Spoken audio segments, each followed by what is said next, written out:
No, കിടന്നോളൂ. How do you feel Ganga? ഇപ്പൊ വലിയ കുഴപ്പം തോന്നുന്നില്ല. വേദനയുണ്ട്. സാരമില്ല. ഭാഗ്യത്തിന് മുറിവ് അത്ര ആഴത്തിലല്ല. കസ്റ്റഡിയിലെടുത്ത് അവളെ ക്വസ്റ്റ്യൻ ചെയ്തോ? വല്ല ക്ലൂ കിട്ടിയോ? ഇല്ല സർ. She's adamant. എന്ത് ചെയ്തിട്ടും അവളൊരു അക്ഷരം പറയുന്നില്ല. അങ്ങനെയാണെങ്കിൽ പ്ലീസ് ഇപ്പൊ അതൊന്നും അന്വേഷിക്കണ്ട. ഇതെല്ലാം ഒന്ന് ശരിയാവട്ടെ. നരേന്ദ്രൻ സാർ ഇവിടെ ഉണ്ടായിരിക്കുമല്ലോ. Okay sir, thank you. ട്രീറ്റ്മെന്റിന്റെ കാര്യത്തിൽ പ്രത്യേകിച്ച് എന്തെങ്കിലും? ഡോണ്ട് വറി, ഗംഗ എന്റെ ക്ലോസ് ഫ്രണ്ടാണ്. ഐ നോ, എന്നാലും ചോദിക്കണമല്ലോ.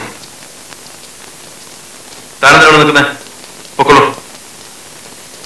ഞാൻ പോട്ടെ സർ, നാളെ വരാം. ശരി. എന്റെ പേര് മറക്കില്ലല്ലോ? സ്വപ്ന. ഓക്കെ. ഡാഡി. എന്താ മോളെ ഇത്?